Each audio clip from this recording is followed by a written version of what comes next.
sakrili smo se od neke kiše koja dolazi u ovu Suba sobu koju smo juče proglasili Suba kućom, mada sad možemo je zvati već i Suba kulom, nakon ovih nekoliko dana programa koji je posvećen onome što je Mitar Subotić Suba radio i na polju muzike i na polju nekih drugih medija u kojima se njegova muzika ili njegovo delo pojavljivalo.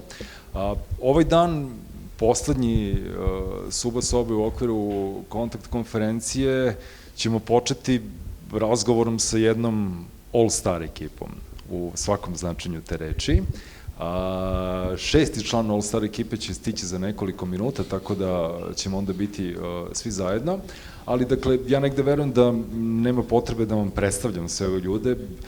Neki od njih su veoma formirali negde u nekim trenucima 80-ih i 90-ih i veliki deo našeg muzičkog ukusa, odnosno negde promovisali i pisali o tim različitim muzikama koje su bile veoma zanimljive i koje se tiču naravno i priče o Subi.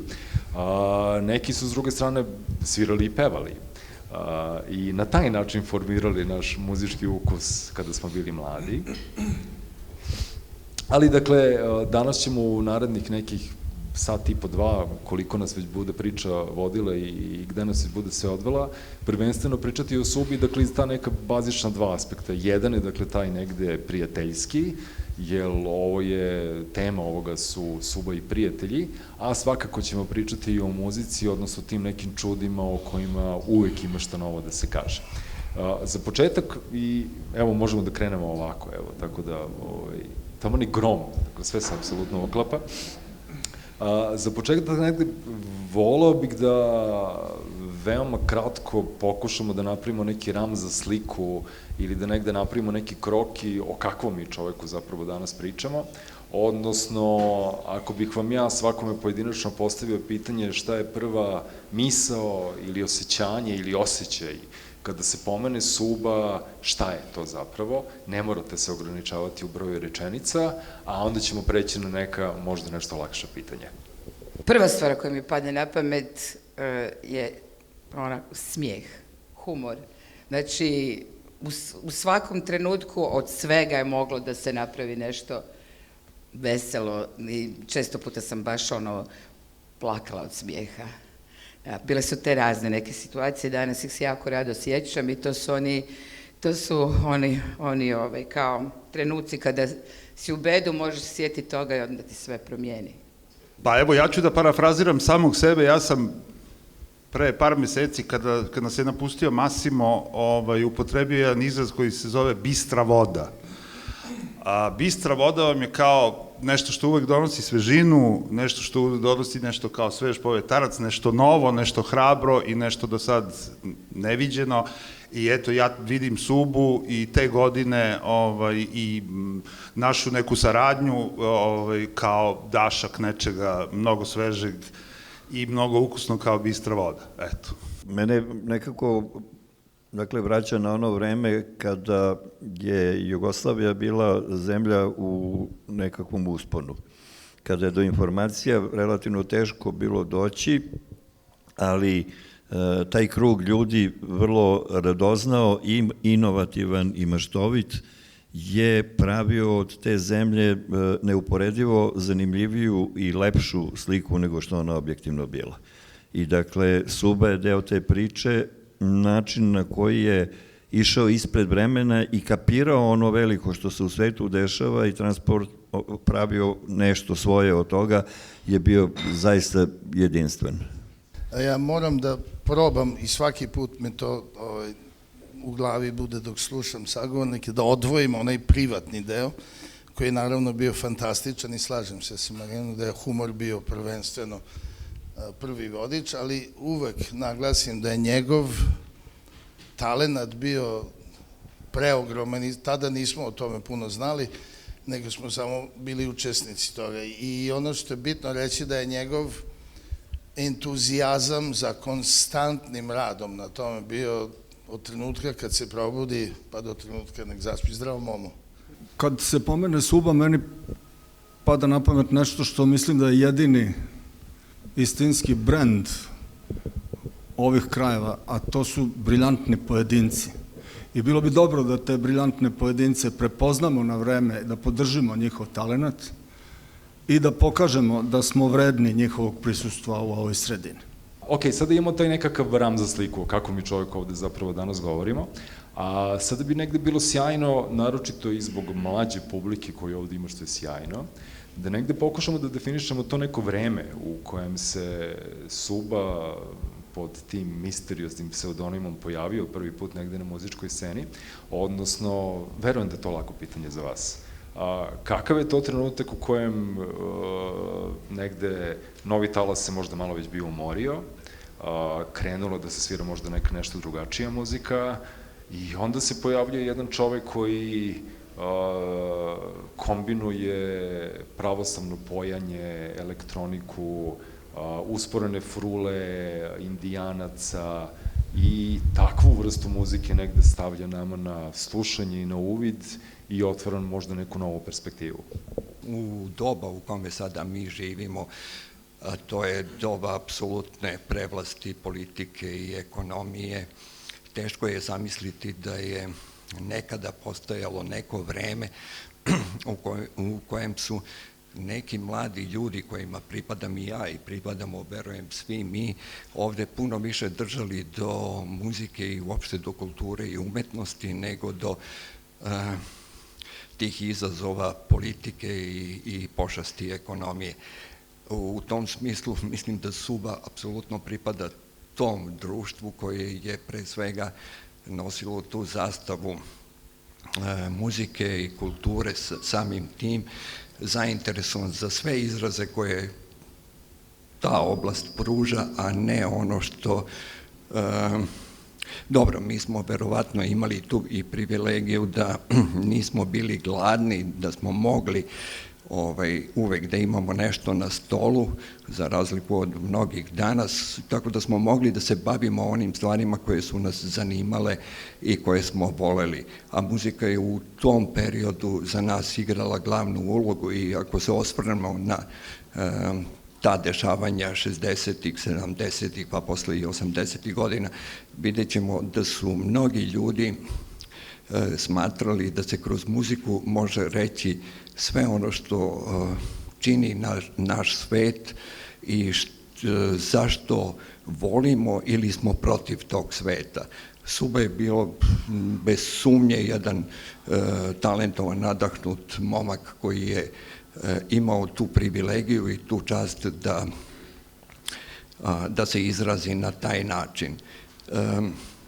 Ja nikad neću zaboraviti ovaj trenutak kada je, ja mislim da je to, oprostite, 2006. godina kada je Bebel Gilberto nastupala u Beogradu 7. da, u Domu sindikata, sada se to zove već nekako, jel?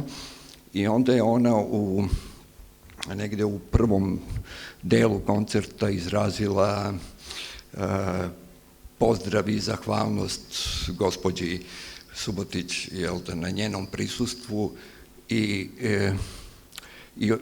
izrazila zaista pravu počast njenom prvom producentu, njenog prvog albuma Tanto Tiempo.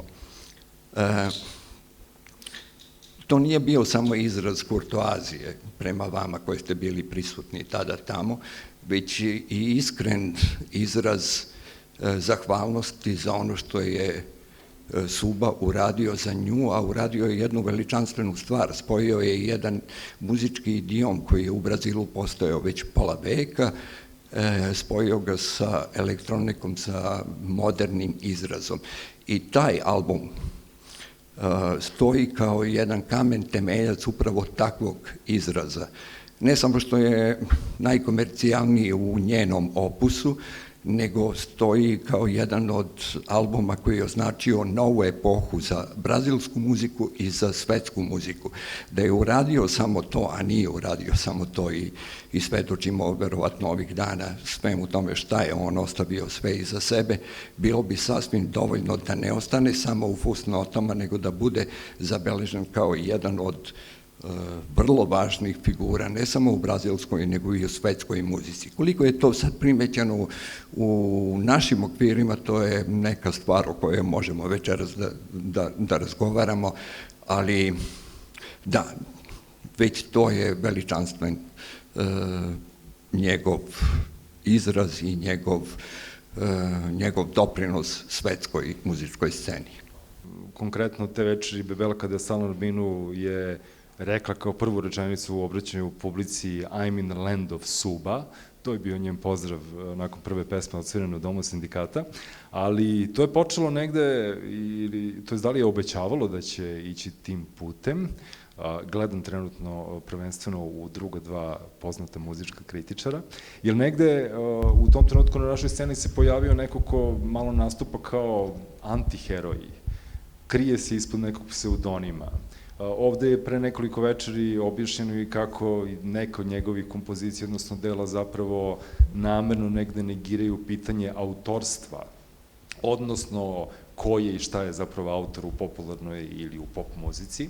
Te za početak, dakle, mogli bi da se možda posvetimo i toj temi odakle, dakle, ta strategija skrivanja iza nekog imena i neotkrivanja ko se zapravo nalazi iza tih snimaka na početku karijere. Dakle, mogu samo da pretpostavim da je on u tom trenutku nije imao sigurnost u sebe, eksperimentisao je, radio je neke stvari koje se na našoj sceni u to vreme baš nisu preterano,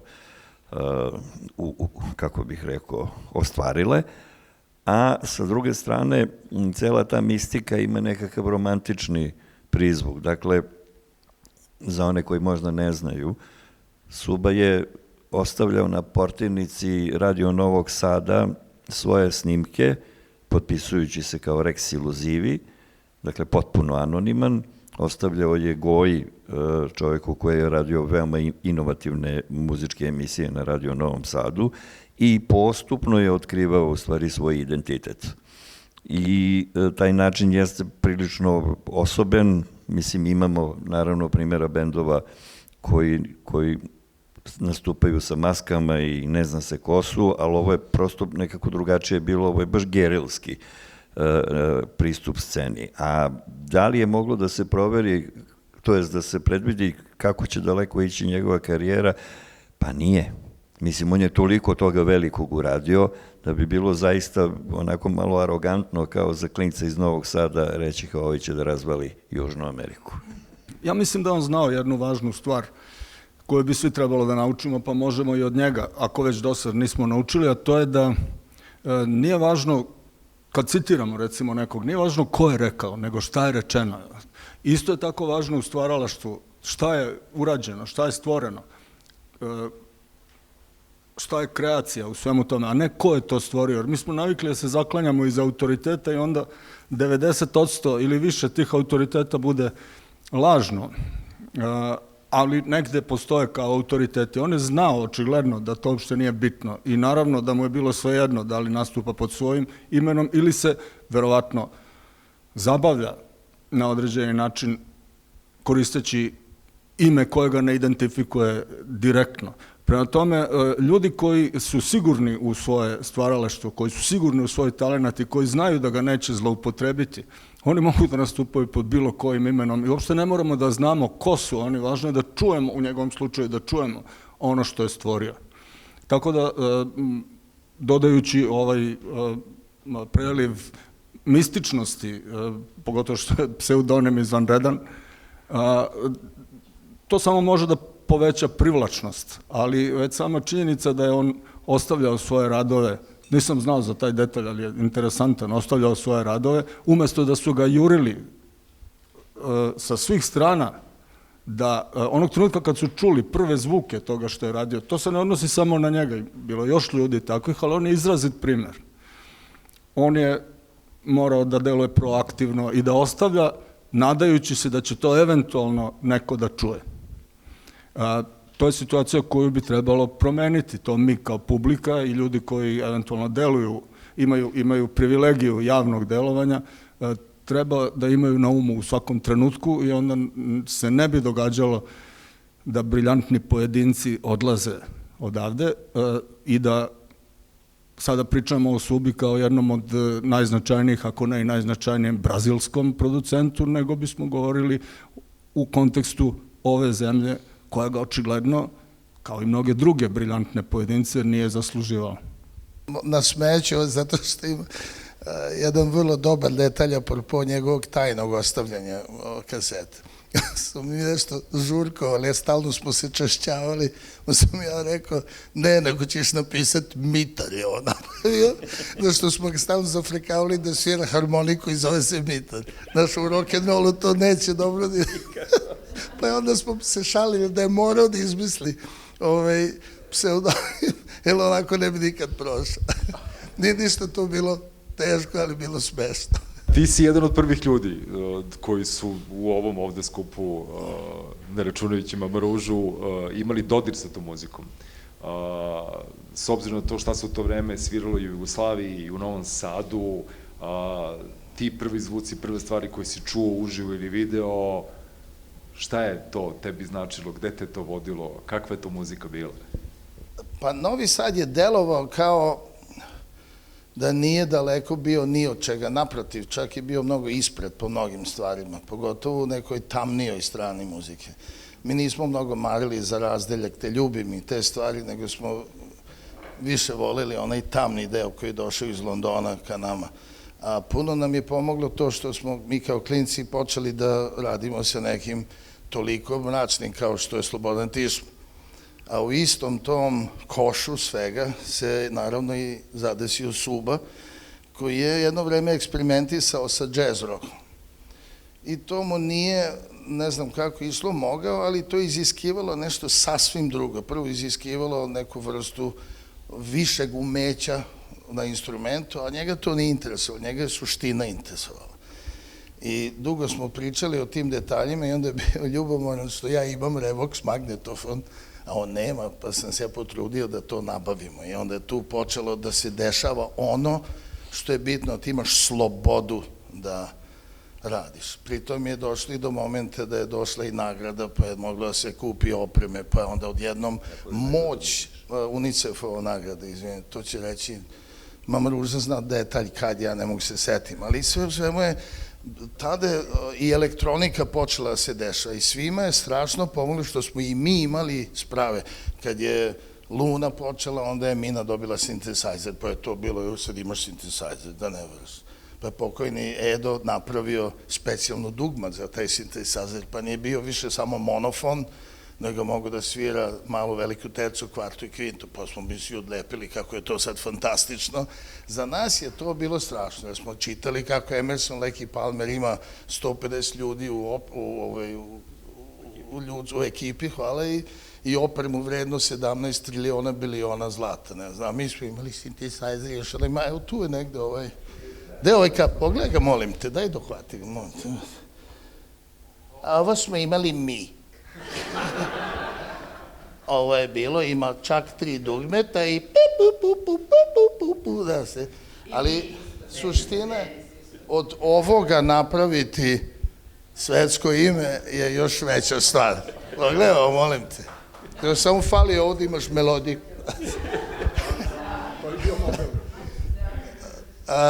Trik je u tome da je Suba pre svega, kao muzičar, kao i mnogi od nas, imao zarazu slušanja muzike, od toga je sve počelo. To će se svi složiti ovdje. Mi smo svi aktivno slušali muziku i to je bilo kao neko religijsko putešestvije koje nisi mogao ni hteo da izbegneš. Nije puno ni priča bilo. Mi smo dolazili, sednemo i onda ceo dan slušaš muziku. Ja to danas stalno klincima zavnem. Šta ti slušaš? Šta? Na telefonu, zašto izađe. To je i Suba radio, nedavno smo prepakivali ploče, pa je bilo uzdaha milion. Ovo je moja, ovo sam imao ja, svi smo imali 100 ploče i muzika se slušala, analizirala i onda je logično da se neki širi krug shvatanja i kod njega desio, jer si ti čuo, nismo se skidali sa My Life in a Bush of Ghosts. To je bila vrlo važna ploča i za njega i za sve nas, odatle i crpeo ideje koje su kasnije formirale i njegov način da simbiozu tih stvari. Sve u svemu, Novi Sad je bio jak, a Suba je bio sastavni deo svih tih formi, od jazz roka pa do svega, dok na kraju nije svoju priču sastavio i nju uvukao sve nas. i su onda to preselili do Beograda. Ako pričamo o godinama, Igor je bio uvučen prvi, a nakon toga Marina, tako da ćemo onda na Igora preći, jer negde snimak Arabija, ti si malo čas spominjao i My Life in the Bush of Ghosts, ali Arabija je bila jedna od prvih pesama koje su se, hajde da kažemo, malo češće vrtele na radiju, utoliko što negde u to vreme je i Sloba Konjović negde počeo da vrti to na Studio B, ali Arabija je jedan od tih starih, čudnih snimaka koji takođe negde ne najavljuju u kojim će sve pravcima Subinu muziku u budućnosti da ide. Mene sada konkretno zanima kako je ta pesma nastala. Ja sam čuo tu neku svirku koja dolazi iz Novog Sada od momka koji se krije iza pseudonima. Nemam pojma, oprostite mojim sivim ćelijama, molim vas, ja tu hronologiju više ne pratim odavno. Mislim da li sam čuo na prvom ventilatoru demo topu, da li je nešto Sloba Konjović već puštao, da li je to bila Zla Kob stvar koja je uvela neku širu publiku u njegov opus, i onda se desio da u SKC-u su bila ili istog dana ili dan za danom koncert Rex Iluzivi i Boa, po prvi put u Beogradu. Ja sam gledao oba koncerta i bio sam na Subinom koncertu, kao što reče Firči, bila je bina, par nekih sprava koje su još danas nezamislive da su uopšte postojale, kao što su ove. Bila su 2 Revoksa četvorokanalna i to je izgledalo na bini. Bojša mi je danas rekao da je tu bio Prste upetljavo i Kosta Bunuševac, ja se toga ne sećam, oprostite. Ono što znamo, da li su neka svetla bila, da li je tu on Prste mešao u scenografiju? Ima najava, dakle sačuvani džingl sa glasom Slobe Konjovića. Oprostite mi. I Slobo Konjović najavljuje Rex Iluzivi i Kosta Bunuševac. Ja se, na primjer, Koste uopšte ne sećam, nek mi oprosti. I tako smo se mi upoznali, posle toga smo se čuli možda par puta telefonom i onda me je zvao i rekao dođi ti u Novi Sad da snimimo jednu pesmu. I tako je upoznajem Mama Ružu. I ja se od te večeri prvo sećam Mama Ružine supe. Ta divna porodica me je dočekala sa postavljenim stolom, belim stolnjakom, gospodin Radomir je bio u odelu, kao što bi moj deda bio u odelu, i kravati, jeste. Suba je onako bio povučen, kao što je i bio onako introvertan dok se ne oslobodi. Naravno, gospodin Radomir je meni razvezao jezik nekom domaćom rakijom, onda su oni isto veče saznali ko su mi tata, mama, deda, baba, 4., 5., 6. koleno, i onda smo se, ne sećam se šta je bilo posle za klopu, ali se sećam vaše supe, gospođo, zauvek. Onda smo se Suba i ja povukli u sobu, onda on meni pustio, jeste, njegovu sobu, skriveno je, da, to je bilo to, sigurno, skriveno je, tu flašu rakije je poneo,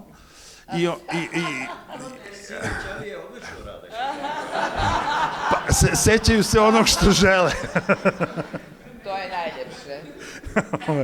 I tako je on mene upoznao sa matricom te kompozicije i kaže ti ćeš da napišeš tekst i da smisliš liniju, jer sutra ujutru u 9 pevaš. Prvo pevati u 9 ujutru, to je već dovoljna kazna, Marina će da mi potvrdi, ali takav je bio termin i ništa. Tako da je to sve nastalo, tekst i melodija, i tu smo nešto malo kao probali, već je bila duboka noć. Te noći sve nastalo. Ja bih da se malo vratim na taj mash-up muzički koji su bile 80. I što Firči kaže, mi smo aktivno slušali muziku, mi smo pričali, jesi slušao ne znam to i to, i onda se priča satima o kako je neko napravio neku stvar ili album. U tom trenutku, i Firč je dobro rekao, My Life in the Bush of Ghosts je bio jedan, možda nije bio kamen temeljac, ali je bio tu negde gde je industrija prepoznala, što je modern izraz danas, prepoznati, kako taj neki novi upliv nečeg egzotičnog, semplova, mi smo sve to zvali tibetanski monasi, to je bilo cool. Ti razni zvuci, zaboravljeni instrumenti, kako je počelo da ulazi te trake, to je radio Ino, to je radio, pa smo neki od nas su slušali i Čukaja, i Freda Frita, i Džavo Obla, i tu su oni počeli da se pojavljuju sa tim novim nekim sadržajima, a Suba je očigledno, to se čulo da sa velikim zadovoljstvom počinje, ne da koketira, nego da kreće, da bukvalno primenjuje sve to što je za mnoge još uvek bila nepoznanica. I to je meni bilo strašno interesantno, i onda smo, mislim, ne znam kako smo se probudili, i ja sam to u 9 otpevao. Eto tako, naravno, ja se sećam iz studija samo Sube, pošto znam da je Firče svirao marimbe, Tomo Indermulen iz grupe Karlovi Var je svirao gitaru i naš dragi Dežika Molnar je svirao saksofon.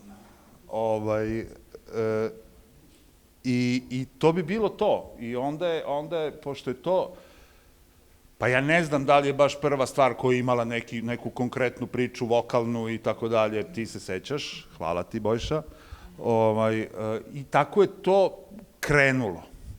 Ja sam,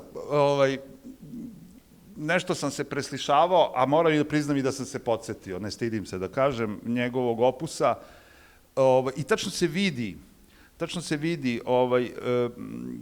kako je napredovao, kako je producentski napredovao, kako je aranžerski napredovao i verovatno taj boravak u Parizu nije ni slučajan, to je radio onu ambijentalnu malo avanturu. Negde, kad je Dream Bird snimljen? Okej. Znači, tamo negde već 90. godine, ako se sećate, u Parizu su počele da se pojavljaju one obskurne radiostanice koje su počele da puštaju neku novu muziku koja je sva iz semplova, koja je posle prerasla u taj chill out, Hotel Costes, Buda Bar i sve te. I Suba u pravom trenutku, po mom skromnom mišljenju, odlazi u Brazil i celom Brazilu donosi taj chill aspekt, chill pečat i to zvuči u Sao Paulo Confessions, to je doživelo apoteozu, čini mi se. Sve ja tako to vidim. I tačno se vidi koliko je u tom ostvarenju, koliko je Suba sazreo producentski, aranžmanski, tehnološki, muzički, kako god hoćete. Tako da je on imao jednu neverovatnu uzlaznu putanju koja kreće od kaseta, verovatno i tračica ostavljenih kod Srđana Gojkovića, tako beše? Ne. Dragana Gojkovića. Inače, starijeg brata Majeka. Ne, Srđan je neki drugi, naš odavde. Dragana. Sad si nas ti odveo do Brazila i do 90-ih, ali vratit ćemo se još malo u 80-te. I ništa, Arabija, to je to. Mislim, to je snimljeno, rađeno jednu noć i snimljeno za 2 sata posle te i odjekuje u večnosti. I takve noći. Pa dobro, ubodemo i mi ponekad nešto.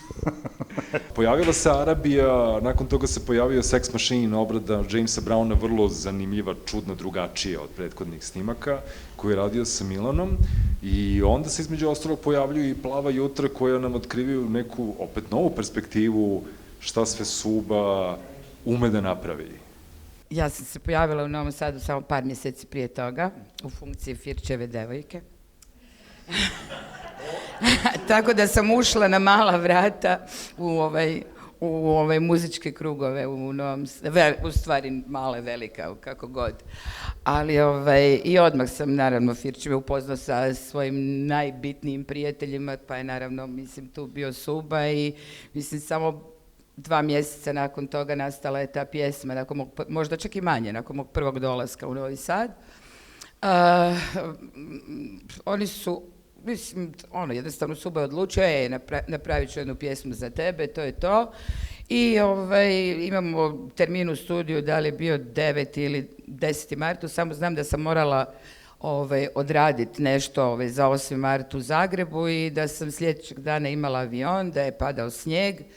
I da oni, ne znam iz kog razloga, nije im palo na pamet da možda dođu kolima po mene na aerodrom, nego su mislili da ću ja Tad im to nije palo na pamet, a termin u studiju je recimo od 2 do, ne znam, do 6. I igrom slučaja, mislim, sretnim okolnostima, u avionu me prepoznao fotograf Starta koji me pitao kojim povodom ideš. I onda sam je rekla, idem to ili te čeka, neko ne, niko me ne čeka, znači u protivnom bi ja trebala ići busom do grada, pa opet drugim busom, mislim kako mi to izveli, nemam pojma, ali uglavnom ja sam došla kolima do Novog Sada, naravno točno na termin, a oni su stali uzbuđeni, čekali su me, jer su oni dan ranije napravili matricu. Matrica me doslovno izbacila iz cipela, ja sam skoro pala u nezvijest koliko je to meni bilo dobro i naravno strah u meni, jer ja nisam još bila tada nešto, ja sam se kao afirmirala kao pjevačica, ali ja nisam sama o sebi mislila tako. I za mene je to bio ogroman zadatak i naravno mislim uplašila sam se da neću moći. Drugo, ja sam alt i zaista mi je to bilo malo visoko, što se na toj prvoj snimci čuje, ali malčice se čuje, jer sam imala u nekom trenutku se čuje mala krenlica, kako nisam dosta spavala, već krenulo je sve to. Uglavnom, Firče su izbacili da Šeter je bio nervozan, mislio da neću, unosio je nervozu, Suba i ja smo ušli u taj gluvu sobu, on je sjeo za klavir, ma možeš ti to, s osmijehom na licu, ma nema frike, možeš ti to, sad si ti opusti, idemo ti, dao mi je tekst od Varije, pokojne Varije, koji je bio ogroman, to mi je još bilo wow, šta sad i kako. I samo polako on je krenuo svirat i ja sam u stvari čitala te stihove polako, jednu po jednu. Trudila sam se da ih u stvari, da razumijem tu priču i da u svakoj rečenici nađem način kako da tu priču ispričam i da je onako približim. To je mislim, sad znam, možda tad nisam bila svjesna, ali to je nešto što ja dobro radim. Ja pričam priče dok pjevam i to je to što ljudi vole, ta interpretacija. I magično, znači zaista je magično u jako kratkom vremenu nastala ta melodija. Ja sam to prošla 2 puta, to su mi rekli ti si spremna, idemo. I odradila sam to vrlo brzo, toliko brzo da su oni imali vremena da smiksaju tu matricu i to je taj prvi snimak koji je na YouTube-u gdje je samo neka moja i Subina sličica, to je taj prvi snimak gdje još nema ni sola koji se kasnije pojavio, jer za jedno mjesec dana smo se Suba i ja našli u Zagrebu, ja sam htjela da bi se ne čuje taj jedan trenutak. Mogu ja to bolje, jer ja uvijek mislim da mogu bolje, i onda smo se našli u Zagrebu i onda smo u Zagrebu snimili ponovo, bio je slobodan termin kod Smoleca u studiju, tu se našao Ras, pokojni Ras koji je svirao gitaru u Barnom Valjku, tako da je na kraju nastao taj brutalan solo i tu je znači ta pjesma na neki način dobila zaključak. I super je što postoji taj spot sa kulisama Koste Bunuševca i to je, mislim, baš onako, to je ta cjelina. Znači to, ako slušate, onda je to, znači taj snimak gdje ja plešem. Jako sam zadovoljna sa sobom, osim što nisu tačno pogodili matricu. Malo, mislim, to mi smeta jer onda taj moj bit nije, dok plešem nije savršen, to me jako smeta. Mi smo nedavno proveli nekoliko divnih sati gledajući neke fotografije sa nekih sesija koje su bile svirane u Novom Sadu, koje su i za mene, ja sam verovao da nešto znam, bile veliko iznenađenje, jer na tim fotografijama vidimo jedan spektakularni all stars band, ne moram da spominjem sva imena i ne to ime koje ti ne želiš da čuješ, ali me zanima negde kakve su to svirke bile, spomenuo si kako su ljudi dolazili bez problema iz Zagreba, javi se Masimu, džemujemo, dolazim i ti koncerti se dešavaju. Nažalost, nemamo tonskih snimaka, imamo te fotografije, ali bilo bi lepo da malo pričamo o tome kako su ti koncerti rađeni, ko je tu sve svirao i kakva se tu magija dešavala. na brzinu ću dodati u vezi Plavih jutra, jedan od razloga što ta kompozicija u svojoj suštini zvuči toliko dobro je zato što smo na staromodan način namerno svirali svi zajedno. Oni koji ne znaju za principe, obično se snimi prvo ritam sekcija, pa onda se nadodaju, mi smo svi zajedno odsvirali to. Sećam se da je bilo 5 ili 6 take-ova i onda smo odabrali taj koji je najbolje legao. I dugo smo pričali kako je to najbolje što je ikad snimljeno, jer smo se šalili da je bolje od Šade, što jeste, mislim, naravno. Elem, ceo taj potez tih godina, bez obzira da li je Igor, Marina, Massimo, Švaba, kogod, to je, nemojte zaboraviti, bilo vreme Jugoslavije.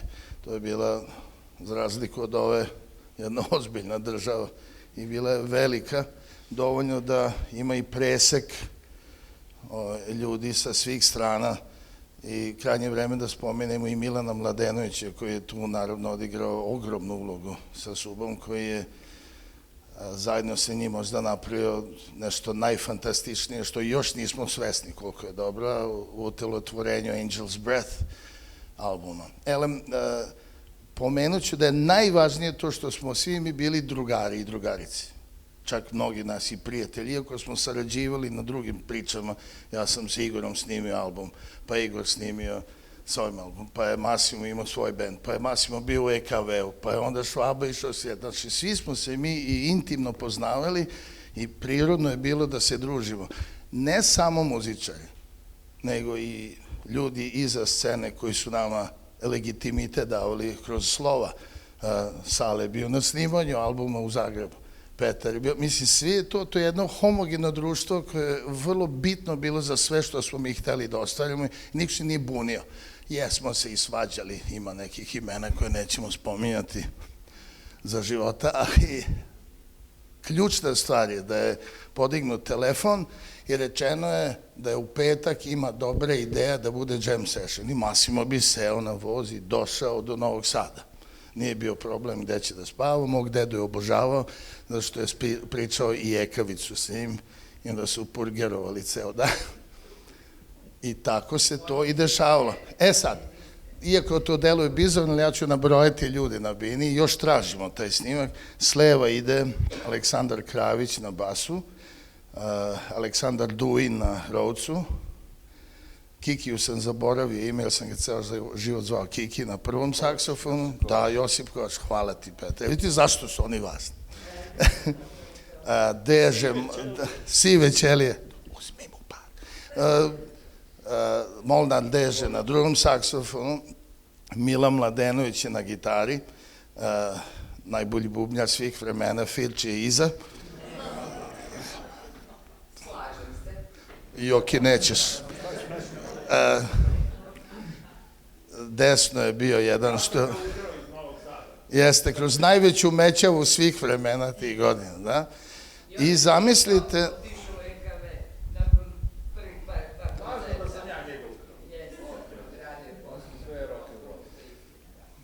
šta sam vam hteo da kažem kad sam bio grubo prekinut. Mećava kafana. Da završimo sa spiljkom ljudi. I Mitar je skroz desno, u centralnom delu iza Milana, koji deli mikrofon sa Marinom.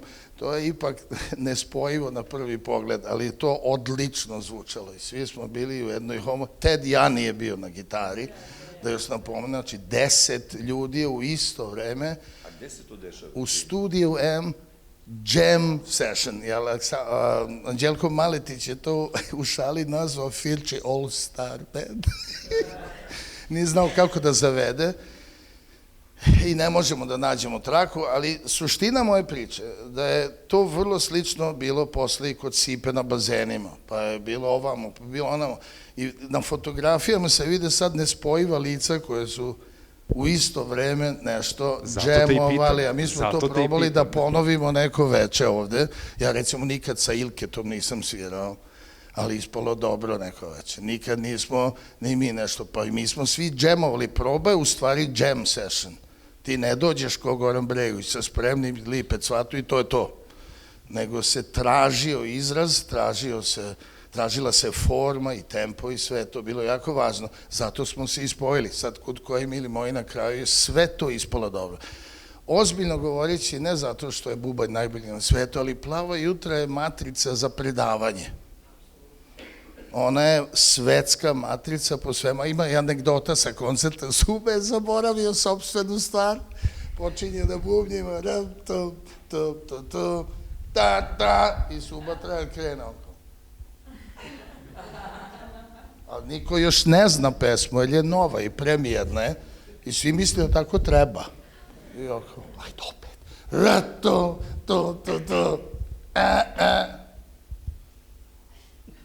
i ja da nemo se seti, ukipio se. I onda je neko krenuo, pa smo ipak uspeli. To je jam session. I ja bih volio da čujem te zvuke, znaš kako je sad to moglo zvuči, iako se sećam nečega, ali bukvalno nespojivost ljudi ovako kad razmišljaš je činila tu draž. Ko zna, siguran se da se ne bi osramotili, da je to sad bio neki bezvel. Pazi, mi smo svirali preko 2 sata. Čistog džema. Bilo je motiva Sex Machine, bilo je motiva ovog ili onoga, sve što smo mi voleli, ali je 90% je jam session. To danas niko ne radi. Album koji je zvanično objavljen pod imenom Rexclusive i Disillusion do 87. godine u čuvenih 500 primeraka, se na nekim listama najboljih albuma svih vremena ex-Jugoslavije nalazi među prvih 30.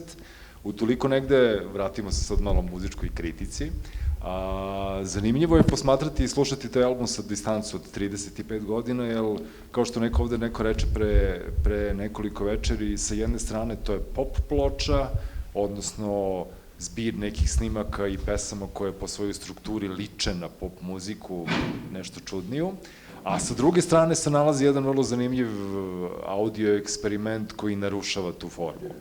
Zamolio bih negde i svu trojicu na mali osvrt na taj album, utoliko što je on jeste negde unikatno delo jugoslovenske pop muzike.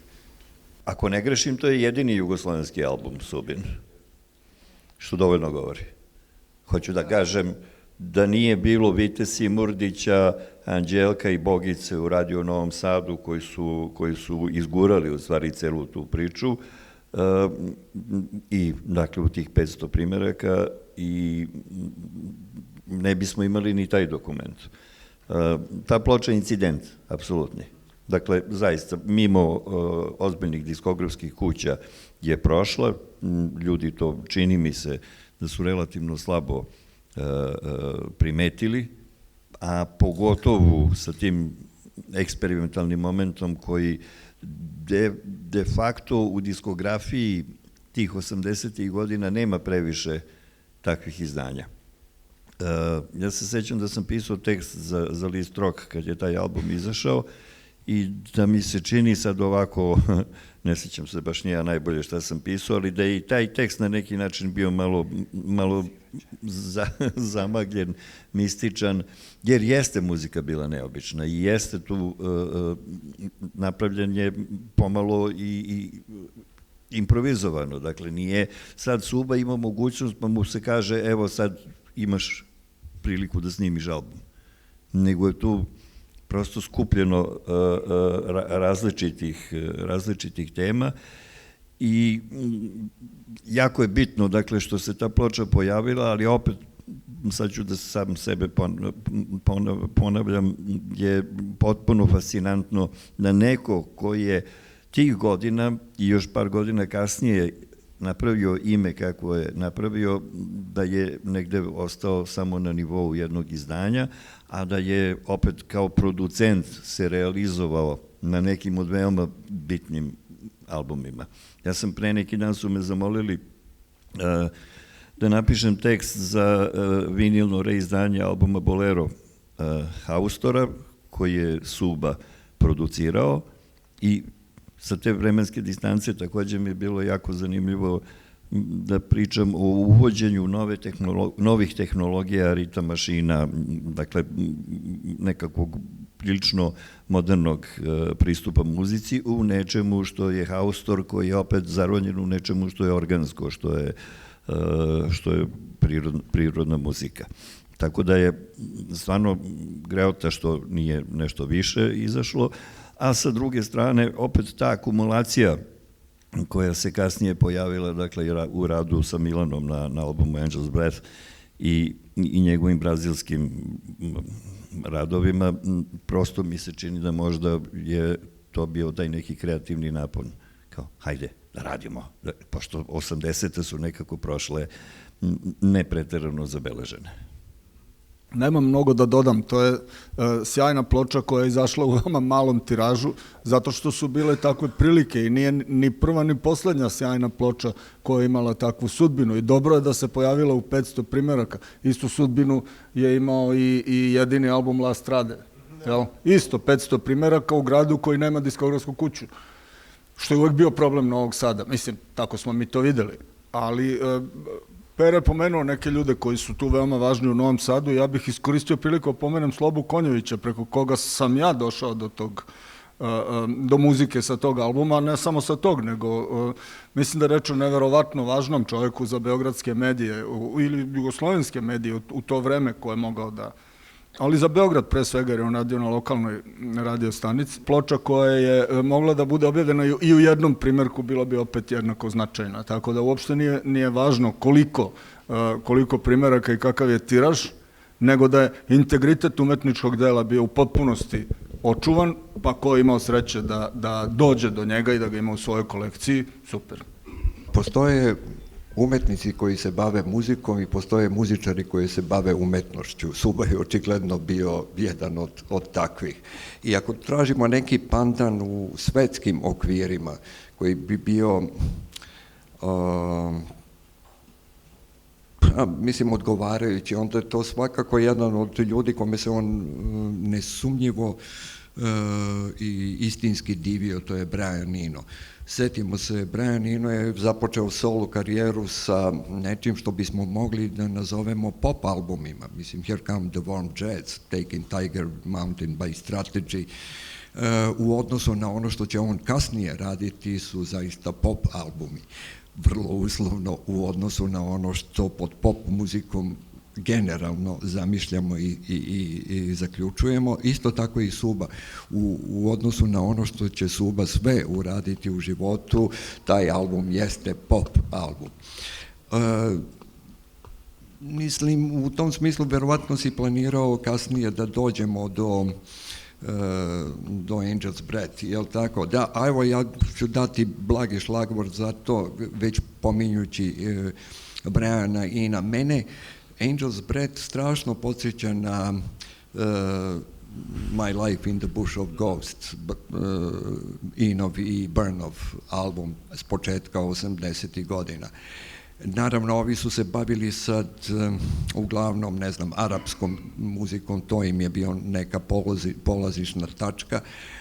Suba je pozvao Milana u Brazil da oni snime tamo taj album sa svim bagažom onoga što i jedan i drugi znaju i vole i poznaju, ali ta vrsta slobode i interakcije između dvojice ljudi koji istražuju i formu i sadržaj i zvuk je veoma sličan onome što su radili Burn i Eno.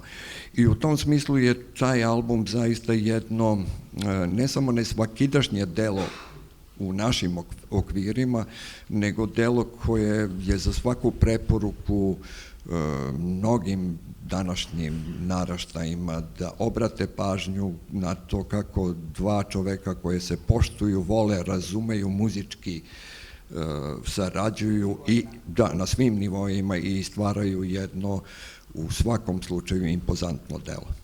Ali ovde su već, malo će se pomenut Haustorov album Bolero na kojem je Suba radio. U jednom od intervjua priznaje da Darko Rundek rekao da je tu bilo i nekih neslaganja za vreme snimanja, ali nije definisao kakvih. Ali sad ćemo doći upravo do te produkcije. Sa druge strane, Subino ime ćete naći, dakle, negde i u potpisu ne samo i tog Haustora i ne La Strade, Grupa Kalifornija, Oktobar 1864, Ekaterina Velika, samo par godina za nas. Dakle, niz nekih albuma koji su bili ozbiljni, veliki pop hitovi tadašnje Jugoslavije.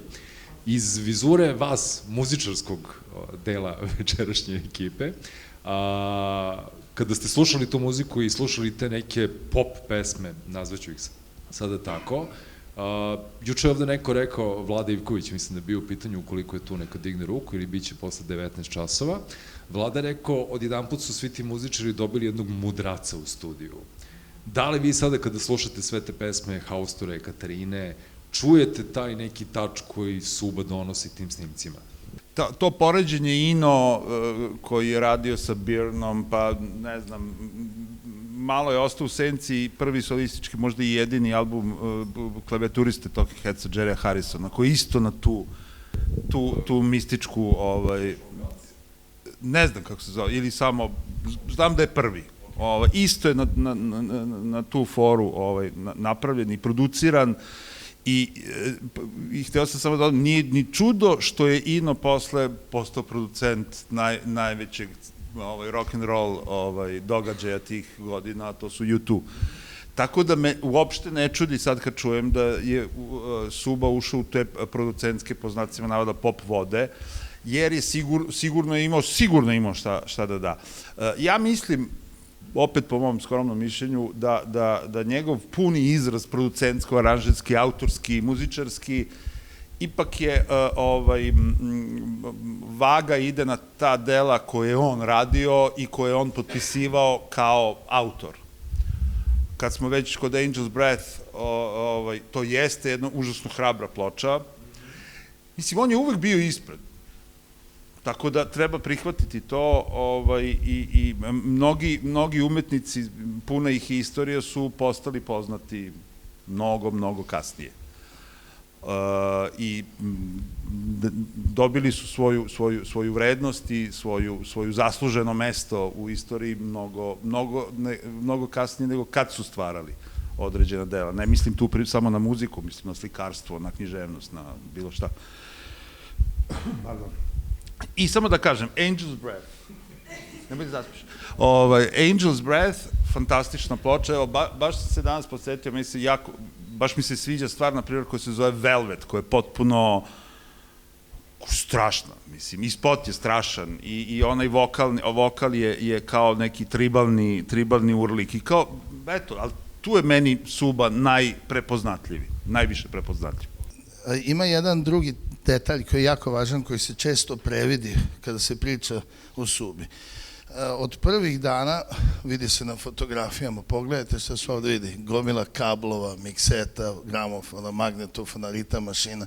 Suba jeste bio muzičar, bio je kompozitor i producent, ali on je stekao jedno pozamašno znanje rukovanja opremom. On je duboko zašao i bio iskreno zainteresovan za aspekte formiranja zvuka i svega što pripada produkciji. Bilo je vrlo impresivno njegovo znanje, šta to zaista znači. Ljudi često mešaju šta je to ton majstor, a šta je producent. Ta linija je jako teško odvojiva. Većina je i jedno i drugo. Često i ton majstori postanu producenti kroz godine učenja posmatrajući producenti i obratno. Sasha Habić je naš dobar primer, malo zna o dugmićima, odličan je producent, uvek imao Đorđa Petrovića koji je fantastičan ton majstor, pa se to stalno... ali Suba je bio i jedno i drugo. On je vrlo umeo i često smo ga zezali, ja prvi sam izmislio uvek neku sprdnju na njegov račun. Sećate se Proke pronalazača koji je dovoljno mator, ima onu kućicu na glavi što izlađu ptice. Pa sam rekao, ti bi najviše volao kad bi stavi to na glavu i onda muzika samo izlazi, ti ništa ne daš. Kaže, odlična ideja. Ne moram ništa da sviram, samo staviš to na glavu, izlazi muzika, gotovo. Suba je bio i hrabar i eksperimentisao i često je kupovao sprave koji su neobične, koje su kvarile zvuk. To malo ljudi zna. Ja sam rekao, jesi ti normalan, šta će ti to, jesi lud, vidi na šta zvuči, to je dobro, a ono izlazi nešto, ništa ne valja. Zaboravio sam kako se zvala ta pedala, danima sam ga zafragao, da li si ti normalan, šta će ti to? Šta god pustiš kroz to ne valja, a njemu je to bilo najbolje. Došao je dan kada je došao u New York i naravno sreća velika, drugari se sad sreću, tu je Jack Daniels i Bagels, i došao je sa ekipom od 8 ljudi. Bio ko je uspeo sunc. Došao iz Brazila s 8. Prvo sam se šokirao, pozitivno oduševljen njegovim znanjem jezika. To je bilo jako važno, znači nije bilo nepremostivih barijera, on je pričao kao da se rodio u Sao Paulo. To je jako važno, ne možeš ti nekim Zulu jezikom stupiti u kontakt na nivoima koji iziskuju duboko razumevanje. I otišli smo u studio, pitao sam za dozvolu da dovedem neke američke ljude tamo i došao je Lennonov producent, bubnjar od Arethe Franklin, bila je jedna manja, dobro, visoko kotirana ekipa i ja sam pucao od ponosa što su oni rekli da nikad boljeg čovjeka na delu nisu videli, a oni nisu ljudi koji lažu da bi ti posle platio rakiju. Šta hoću da kažem? Tih 8 ljudi su skakali kao uvežbani Cirque du Soleil. Suba nije ni pipnuo miksetu, već je bio u fazi u kojoj je ta ptičica radila u vidu tih 8 ljudi, a on je samo, ja naravno ne znam portugalski, on je samo ovaj, tamo i vrti nešto kao dosta. Znaš, onda onaj drugi tamo nešto vrti, ovaj ko pčelar, kontroliše insekte, sunce ti da. Znači, njegov producentski zanatski nivo umeća je prešao iz onog gde on platio školu učenja kroz Radio Novi Sad, Jan Šaša, koga smo obožavali, nedavno je preminuo. Na brzinu o njemu Jan Šaš je bio zaposleni tonmajstor Radio Novog Sada, koga smo najviše volili prvo zato što je s nama drugovo i puštao da preliju termini satima više nego što su bili upisani. I mi smo ga brzo prihvatili, a samim tim je i dozvoljavao, što je bilo protiv pravila tada, da mi vrtimo dugmiće. Jer znalo se tada u komunističkom fazonu ti si zadužen i ne diraj to, nahrani svinje, ne diraj dugmiće, a on je puštao Subu da se intenzivno igra sa ipak tada basnoslovno skupom opremom. I Suba je tu školu platio i posle briljirao kao producent, iako postoje, ti u stvari ne možeš da oduliš da ne okrećeš dugme, koliko god da si branino, moraš ti da vidiš da je to pod prstima i to je bio slučaj s njim. Znači, Suba je na kraju zatvorio pun krug umeća svega što znači biti uspešan stvaralac muzike koja postane na nekom mediju. Kako se dogodilo da je prvo izdanje The Dream Bird zapravo objavio red katoličkih sestara koje su mislile da je u pitanju muzika za meditaciju, a onda je Suba namerno preimenovao neke nazive tih pesama da bi one mislile da je to muzika za meditaciju, iako ono to bazično nije. Ali dakle negde sad tu iskaču neki Madagaskar i Braziliji, New York i tako dalje. Ako pratite čitavu Subinu karijeru i ako čitate njegove intervjue, malobrojni iz 80-ih ovde, a onda i ono što je govorio i uključenjima u Radio Novi Sad početkom 90-ih i tako dalje, tu postoji neka ideja i neka priča o potrazi za nekakvom zvukom novog sveta. Možemo iz tog ključa sada da pričamo o nekim od snimaka koje je radio sa Joao Paraibom, njegov projekat Memento Mundi, možemo da pričamo o Angel's Breathu, možemo da pričamo i Sao Paulo Confessions, ali hajde malo da dotaknemo svi redom tu temu traženja nekakvih novih spojeva različitih delova sveta kroz neku muziku i stvaranja nečega što u nekom od intervjua ili na kaveru za Angel's Breath je nazvano i muzika četvrtog sveta. Možemo krenuti od Mome. Mome je prvi načeo temu Angel's Breatha, pa redi da idemo tim putem. Stvar sa world music je odavno počela, ona je odavno prisutna među nama, samo je trebalo da se pronađe taj termin. Pravi muzičari zapravo, ili pravi umetnici ne prave te ograde oko sebe, mislim, postoje ljudi, naravno, koji se bave isključivo jednom temom i ceo život jašu na toj temi i zbog toga su poznati i popularni. Postoje ljudi koje zanima svet oko njih i koji se sa lakoćom, zahvaljujući svom znanju, svojoj kulturi, svojim umeću, svojim talentom, mogu da uklope u bilo šta drugo. Suba je očigledno jedan od tih ljudi kome nije bio problem da da se iz Novog Sada, dakle iz bivše Jugoslavije sa Balkana preseli u Brazil, jer on razume muziku, mislim, razume kako muzika diše, a ne kako idiomi postoje. I zato je on mogao, mislim, ono što jeste njegov kvalitet, a to sam nešto na samom početku i rekao, zbog čega je Tanto Tempo jedan od najvažnijih albuma u tom smislu, jeste što je on doneo sad svo ovo bagaž znanja koji ima kao producent, kao muzičar, kao tonac, kao inženjer zvuka, uneo je u jedan tipično brazilski muzički idiom i udahnuo mu jedan novi život. Malo ljudi uspeva tako nešto da uradi i to na tako impresivan način. Za svaku ne samo pohvalu, nego i divljenje je to kako je on to uradio. Nažalost, mislim, prerano je završio i ko zna šta bismo mi mogli sve da očekujemo od jednog takvog čoveka koji je posjedao tu vrstu kapaciteta da je mogao da se igra na najlepši način sa onim svim stvarima koje mi svi beskrajno volimo, a to je muzika. Ja bi više voljela da pričam o Subi kao osobi koju malo ko zna, koliko je on bio vedar, veseo, duhovit i koliko je tu bilo nekih nevjerojatnih situacija koje ja danas pamtim, prepunih smijeha i dobrog raspoloženja. Recimo, digresija, kada Firči i ja idemo na koncert u Dorijana Greja i naravno iz Opatije, iz Opatijskog festivala i sjedam u Peglicu, super je prošao koncert, otišli smo tamo i na povratku Massimo odluči da se vraća s nama, neće on s kombijem, nego će s nama u tu Peglicu. Nasred Istre, usred ničega, negdje 1-2 ujutro nama Peglica staje, znači 2 sata smo stali na cesti, toliko, ni u jednom trenutku nismo se zabrinuli, mi smo se toliko dobro zabavljali i znali smo da će nešto se desiti. Peglica je ostala tu, došao jedan kamion i naravno momci su rekli da ja idem na onaj krevet od traga i pitali kamionđe, znate ko je ovo?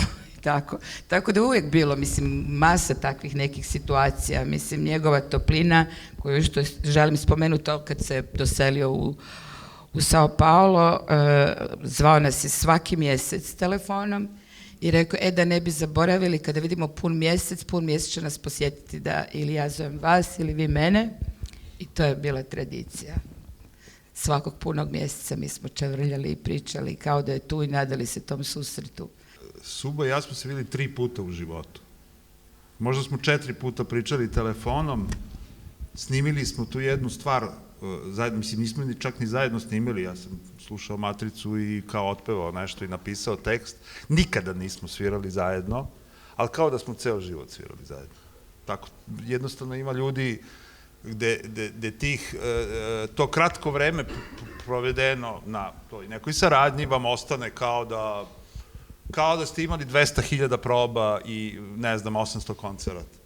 Uopšte mene ne čudi što je Suba otišao tamo gde je otišao. Ja nekako intimno uvek sam bio naklonjen jugu, južnoj polulopti i uvek sam smatrao da je Afrika keva, a Amazon čale, mislim. Tako da u svemu, pa i u tim nekim tim muzičkim izrazima, Moma je spomenuo world music. Evo, neka Suba bude taj naš Peter Gabriel koji je otišao u Južnu Ameriku kao što je Peter otišao u Afriku i tražio tamo to što je tražio i obojice su našli sve što su trebali da nađu. I jednostavno ja mogu da budem ponosan na to što sam ga poznavao i preponosan na ono što je on uradio. Ko sluša muziku latino, tu brazilsku, stvari, ne latin, nego baš brazilijan, to je mnogo komplikovana svirka. Mnogo zeznuta svirka. Jedinstven način pevanja. Oni pevaju ravno, oni pevaju potpuno drugačije nego svi ostali. Harmonije su potpuno njihove i ničije druge. I kada se neko, znači Gringo Paulista, što je u stvari Suba, toliko dobro snađe i toliko doprinese tom nasleđu muzičkom, kao što je brazilsko, pa on je pobedio. Eto, tako da, kao što sam rekao, mnogi ljudi su doživeli neko priznanje posle ne znam koliko godina ili decenija. Da li je Suba dovoljno, ne prihvaćen, nego da li je dovoljno prisutan kod nas? Pa nije. Nije. Da li će biti prisutan? Ja sam ubeđen da hoće. Pre jedno 4-5 godina sam bio u Nemačkoj na nekom skupu ljudi koji se bave muzikom iz celog sveta. I tu je bila menadžerka, organizatorka festivala iz Brazila i ja vi kažem, zanima me kako vama Rex Iluzivi deluje. I ona me gleda tupo. Ja kažem, pa on je iz moje zemlje, mislim, Rex Iluzivi, Sao Paulo i to. Ona kaže, nikad čula. Ja se setim i kažem, Suba.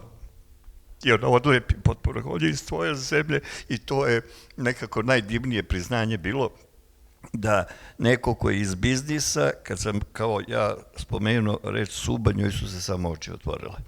Tako da ostavio je traga sigurno. Kada je, nažalost, preminuo, ja stanovao sam na Prvoj ulici i Prvoj aveniji i put me uvek vodio pored jedne od najvećih prodavnica muzike, tada pod imenom Tower Records. To je red veličine 40 metara ugla prema Broadway i još 40 metara na Astor Place, ogromna prodavnica na 3 nivoa i ogromni su izlozi, sve u Americi je veliko i u svakom od tih velikih prozora je ogroman poster izdanja u R&B-u, rock'n'rollu i svaki drugi prozor je imao novu stvar.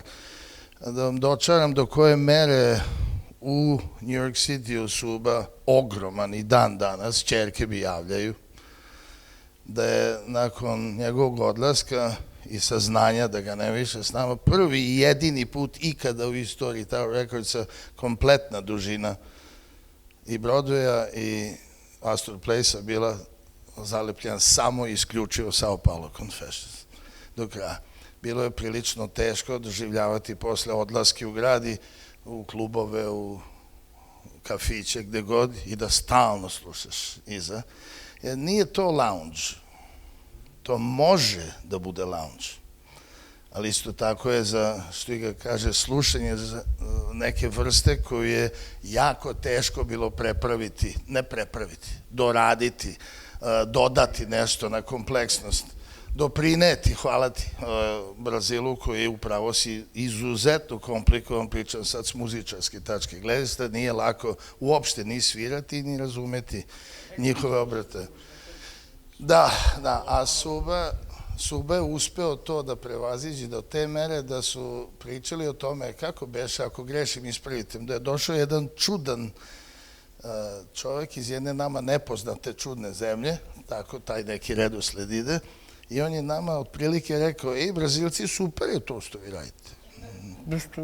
Svi znamo za to, vi ste jedan od malobrojnih pokreta muzičkih za koji se zna i zove se Brazilian Music. I sve je to super, kao, a i sad sa mnom malo ovamo. I mi smo svi rado za njim krenuli. To je za mene omiljeno kada se setim njega. Ja bih vas podsjetio na definiciju uspeha. Zapravo postoje mnoge definicije uspeha i većina njih je pogrešna, ali postoji jedna ispravna. A to je da je uspeh progresivno ostvarivanje nekog vrednog cilja. I u tom smislu mi ovde razgovaramo o izuzetno uspešnom čoveku. Godine 98. Beko Dranov nam je predstavio Subu, jednog od prvih umetnika sa kojima smo silno želeli da sarađujemo u okviru podetikete Zirigi Bum, koju smo pokretali. Subin pristup spajanju brazilske elektronske muzike s daškom njegovog avangardnog senzibiliteta bio je zaista jedinstven. Tokom snimanja onoga što će postati Sao Paulo Confessions i kasnije tokom snimanja prvog albuma Bebel Gilberto, koji je Suba prekrasno producirao, imali smo mnogo dugih razgovora telefonom. Razgovarali smo puno o tim produkcijama, naravno i o muzici generalno, ali i o mnogim drugim stvarima. O književnosti, na primer. Suba je bio zadovoljan kada je čuo da upravo čitam knjigu Danila Kiša, jer je imao veze sa njim, mislim, preko oca. Hana piše, budući da je Suba bio Jugoslovenija, ja sam Poljakinja, među nama je uspostavljena posebna veza. Proveli smo sate razgovarajući o našim vezama i sećanjima u istočnom bloku, umetnosti, muzici i politici. Konačno smo se susreli uživo 99. kad nas je Suba prvi i jedini put posetio u Briselu, da bismo se bolje upoznali i razgovarali o planovima prodaje izdanja Sao Paulo Confessions širom sveta. Suba je ostao sa nama nekoliko dana, u jednom trenutku nam je otkrio da smo se prethodnih godina već sreli. Nekoliko godina ranije, dok je živeo u Parizu, došao je u Brisel da predstavi projekat albuma. Divio se našoj seriji Made to Measure i imao želju da izda album u tom kontekstu. Nažalost, tu smo seriju stavili na čekanje, a dok nam je 99. prepričavao tu priču, Suba nam je u polušali zahvaljivao što smo nesvesno isprovocirali njegovu emigraciju u Brazil. Da smo tada potpisali ugovor, rekao je, ne bih otišao iz Evrope. I mi i on smo ovaj niz događaja smatrali baš divnim, pa čak i zabavnim, jer smo Subu na kraju usvojili u Kremd kad se vratio transformisanom modernog brazilskog umetnika. Tokom tih nekoliko intenzivnih dana maštali smo i pravili neobuzdane muzičke planove za budućnost. Suba je imao dug razgovor sa nama i našim prijateljem Vincentom Kennisom, jedna noć u kafiću 4. XL. Vincent je radio s tradicionalno modernim kongoanskim bendovima na onome što je tek trebalo da postane hvaljena serija Kongotronics, a ideja mu je da se Suba pridruži u Kinshasi i ozbiljno razmotri saradnju na raznim projektima. Izdali smo Sao Paulo Confessions u novembru 99. širom Evrope, Amerike i Japana. Bio je izuzetno dobro primljen. Kao što svi znamo, Suba na našu neizmenu žalost nije bio tu da uživa u uspehu i afirmaciji, jer je preminuo nekoliko dana pre nego što je trebalo da doleti u Evropu na izdavanje albuma i na promotivne aktivnosti koje smo organizovali. Nekoliko godina kasnije, kada smo odlučili da sastavimo tribut o albumu Čast Subi, bilo je sjajno videti entuzijazam i strast s kojim su svi Subini brazilski prijatelji i saradnici sarađivali u projektu, bilo je tako očito koliko je bio poštovan i voljen. Mark i Hana. Plava jutra, to je trebala biti pjesma koja je dio jednog izdanja, ali se tu pokazalo da je to prosto neizvedivo, zato što sam ja bila potpisnik ugovora, ekskluzivnog ugovora za Jugoton, Massimo isto bio u Jugotonu, a recimo Milan je bio u PGP-u. I onda nam je u startu bilo jasno, kad smo krenuli, i ti si bio isto u PGP-u, i onda smo već krenuli u tu priču i shvatili smo da je to neizvodivo. Jer jedna kuća ne bi dala drugog ekskluzivca i mislim da je to bio u stvari razlog što je nekako na početku krenulo i stalo. Muzičari koji slično razmišljaju i sarađuju, možeš samo da zamisliš koliko je bilo ideja. One i dan danas postoje. Možeš samo zamisliš šta su Milan i Suba morali da planiraju posle. Ne smem ni da pomislim, to je sigurno bila planina ideja šta li sledeće može da se desi. Pogotovo kada tako uspešno sarađuješ. I onda te to inspiriše da imaš još neku ideju, ajde da zovemo njega, pa i njega da zovem, pa da zovem i nešto od toga se desi, nešto ne, kao što ona kaže. Pa ne znam, neko kao on nije specijalno žudeo da baš svira. Voleo da svira to što ima leglo. On je svirao klavir na Plava jutra, recimo. I gde god je mogu da svira, ali nije bio u fazonu ja to moram da sviram.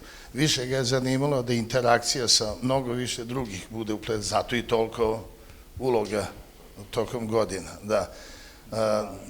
Mislim da ga je najviše zanimalo nešto novo. I ako pogledate ceo opus Mitra Subutića, teško ćete naći dve konsekutiv slične ili približne stvari. Uvek je nešto novo, koliko god je malo i manje ili više revolucionarno. Ali ne možeš porediti Doom Doom ili neko par godina za nas sa Angel's Breath, niti sa Sao Paulo Confessions. To je kao da su 3 osobe dijametralno suprotne radile, a sve je on. I interakcija, ponavljam, sa drugima je bila njegov glavni fazon. Njegovo druženje sa ljudima je u stvari bila i razmena ideja. On i Anja su bili veliki zajednički mislioci. Šta ti misliš, šta je? Da li je to lokalno jugoslovenski, da te u Novom Sadu niko ne ferma 2%, pa onda moraš da odeš u Beograd, da bi to onda rekli, on je naš.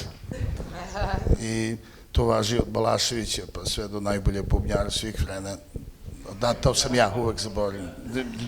Ali je u širom smislu svako od nas deo toga proživio, pa i Suba. Iz Novog Sada bilo super sa Gojom, ali to je lokalni nivo. Onda je naravno tek Beograd, šira emancipacija, pa Bolero, pa Milan, pa EKV, pa sve na kraju Brazili, ura, svet, Sao Paulo, Suba nas, ali još uvek, to je tradicionalna priča koja još uvek traje kod nas. Tesla, na primjer. I tako ti manjkavi ljudi sa sitnim idejama koji su morali otići negde drugi i tamo dobili potpunu podršku, što ti kažeš, iz studija. Tamo je potpuno normalno, vidio ovo kako svira, daj mu sve. Sve mu daj, samo da radi. Ukoliko na YouTube-u potražite Subo fondaciju, pronaći ćete snimke iz prethodnih dana, kao i ovo od večeras, a ovo je, nadamo se, neki početak neke veće i glasnije priče koje će pratiti Subu i u budućnosti. Aplauz za goste.